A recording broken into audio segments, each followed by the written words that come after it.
he said she was born with a genetic defect. And this genetic defect had consumed her body, and he said she's only somewhere between 40 to 60 pounds. And she's in the body of a 9 to 11-year-old, if you can imagine her size. And he said, but since she was released, they released her because she's been an experiment at hospitals across the country for years. And he said they didn't give her any more chances. She probably will not live to the weekend. And this was on a Wednesday.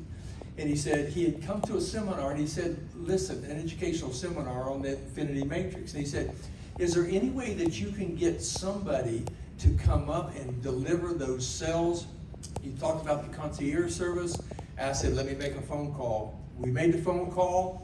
The next day, the cells were there. The medical team came. I picked the pastor up. I picked the medical team. Picked up, it was Jennifer. We picked up the cells. We drove 2 hours north of Tulsa. They did the administration right then. I thought, how's Jennifer going to be able to even see a vein? And I looked at this frame of just skin and bone.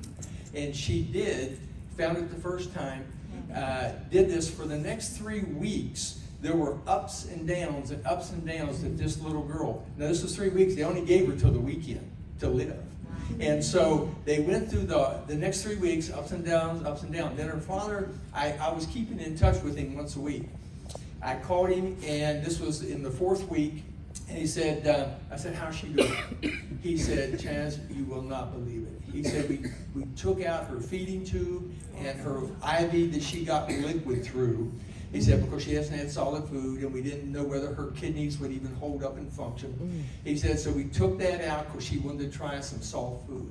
So for 2 days, we gave her soft food. He said, the 3rd day, something about the 3rd day. Come on. He says, I hear her, Daddy. He says, I ran into her room.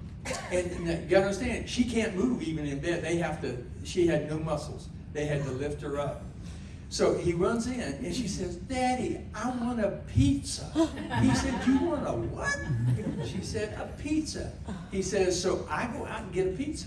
I bring the pizza back. She eats 3 pieces of pizza and a piece of cheesecake. Come on. Man, I had tears in my eyes listening to this on the other end of the phone. Next thing I hear, I call him the next week. I said, how's she doing? He said, Chaz, she's eating us out of house and home. This is going into the 4th month, okay? She is now just under 100 pounds. Wow. Okay. So I'm telling you, this works. It is, as Shirley said, it's God's medicine. Amen. He created it. He's often imitated, never duplicated. Amen. Amen.